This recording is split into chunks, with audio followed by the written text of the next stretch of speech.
Good afternoon,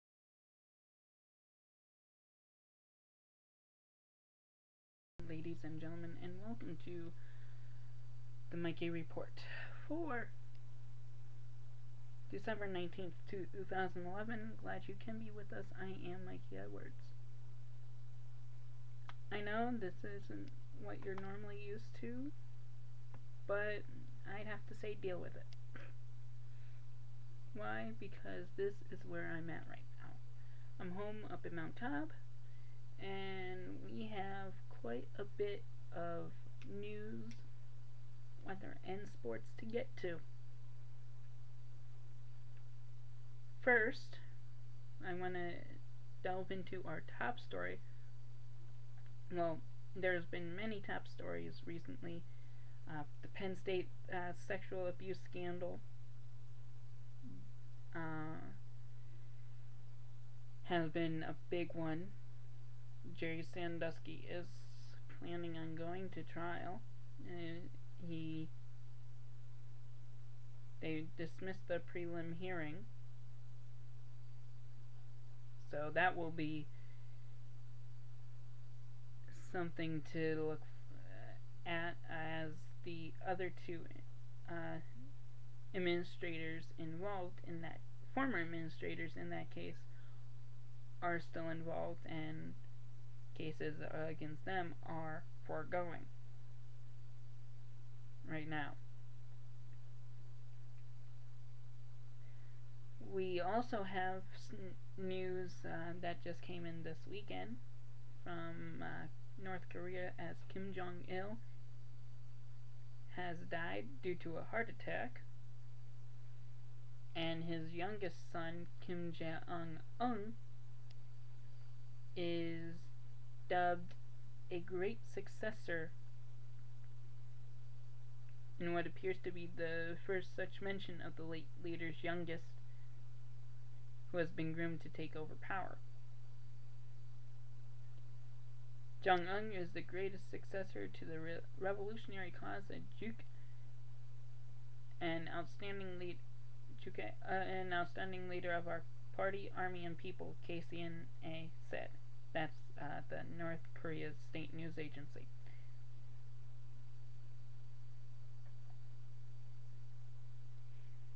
Juke is the homegrown political ideology of self-reliance.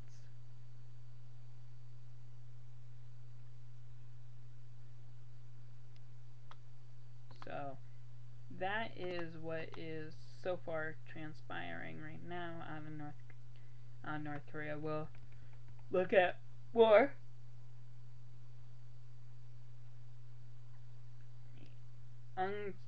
Jong-un is thought to be around 27 years of age. Yeah, not much is known about him, including his age.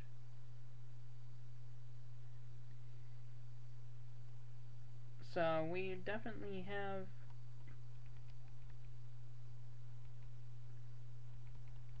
news, and apparently South Korea has been has put a militaristic front to solidify their stance, I guess, against any such attacks that Jong-un may bring forth. But enough about the other news. I'm primarily a weather and sports guy, and of course everyone wants to know, are you going to have a white Christmas? Thinking, it might be a possibility. Depends on where you live. Here's what I'm looking at. Our current surface map has a huge storm behind a cold front coming from extending definitely from Canada all the way to New Mexico, cutting through Michigan, Illinois, and that corridor. And there's this mass of snow and rain around the border of around Colorado, Kansas, Oklahoma, the northern tip of Texas, and northeastern part of New Mexico, and just entering Missouri. Now, reports are saying that there'll be weather throughout this weekend, whether it's rain or snow. Further south you go, probably the warmer it'll be there. The warmer it'll be, therefore, the more chance of rain. However, northern parts, you're probably going to be looking at snow. So some of you could have a white Christmas, some of you could have a green Christmas. Decides how Mother Nature and the Miser Brothers decide to make that for you.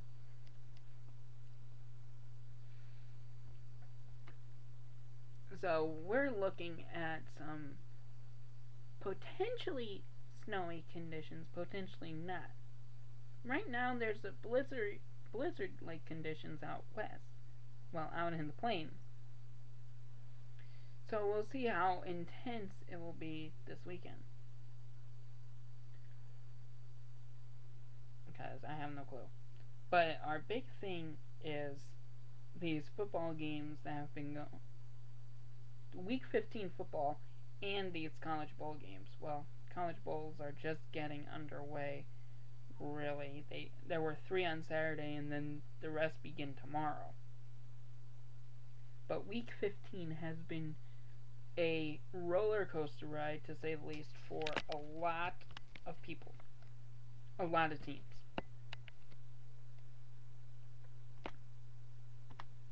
If you take a gander, as I will now, I look at these scores. I mean, there's some you wouldn't have expected. Atlanta blowing out Jacksonville 41-14, expected.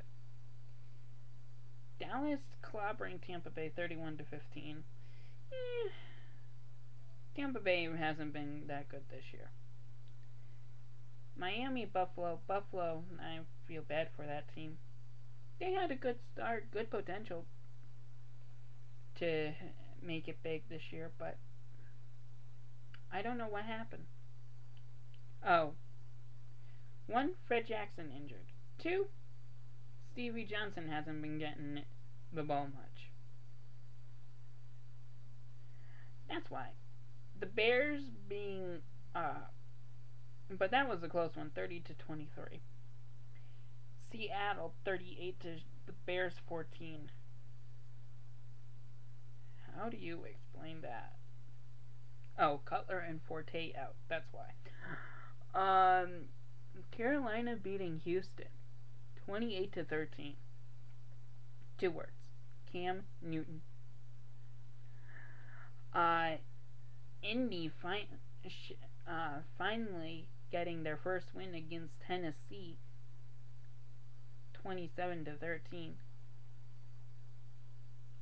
I would be like, what? The Packers losing to the Chiefs 19-14. Well, that's imperfect, but don't say people didn't warn you, because they did. Mark Schlereth on ESPN warned of the trap game. It may not have been the trap game with Kansas City, but there was a lot in their favor for Kansas City that week, especially new interim head coach, change of quarterback to Orton, which apparently he's done phenomenal against Green Bay. Talk about fancy matchups. So, and Green Bay just looked weak. Maybe we saw a dent in their armor. Who knows? The Saints beating the Vikings 42-20. Now that doesn't surprise me any. It does surprise me Adrian Peterson didn't get much. Well, actually, he was coming off of injury, so yeah, it doesn't surprise me. Now this is a shocker. Redskins beating the G-Men. Actually, no. When you come to think of it, Eli Manning throwing 3 picks. Yeah, it doesn't surprise, because throwing picks usually ends up, which can lead to potentially horrifying outcomes. But then you have the case of the Eagles and the Jets. Eagles and Jets turned it over, I don't know, around 7 times in the first half, and Eagles ended up winning 45-19. They were about even in their turnovers in the first half. Oh well. Let me see, where was I? Oh yes, Bengals beating the Rams. That is not shocking. Rams have not been good for a while since Kurt Warner and that troop left. Lions still trying to state their case to make a playoff push, 28-27 over Oakland. Fourth quarter comeback. That has been one of the Lions' mantras. Fourth quarter comebacks. So has Denver's as of late, but they started strong and fell weak as Tebow and the Broncos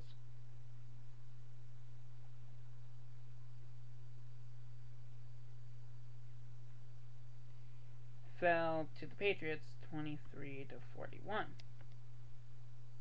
That actually does not shock me. Why? Patriots are a decent, solid team. I'm a Steelers fan, which we play tonight at 8:30 against the Niners. But Patriots are a very good team.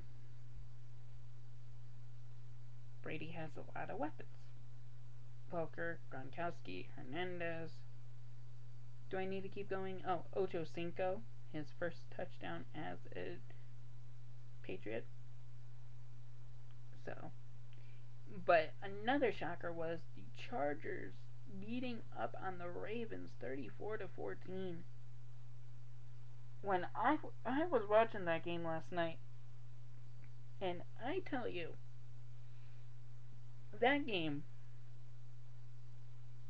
was a game that I'd like to forget.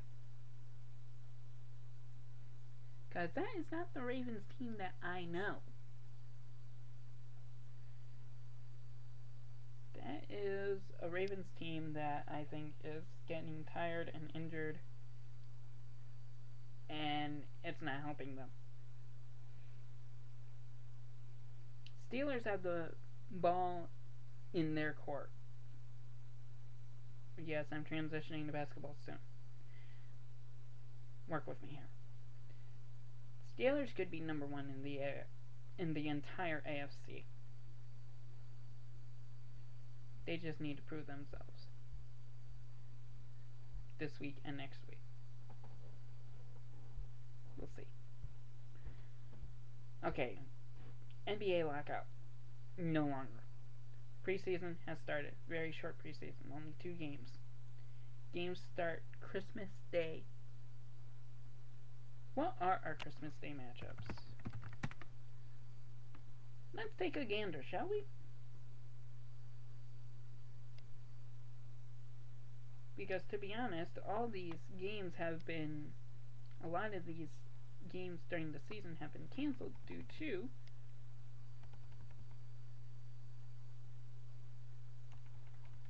the lockout. So regular season officially starts on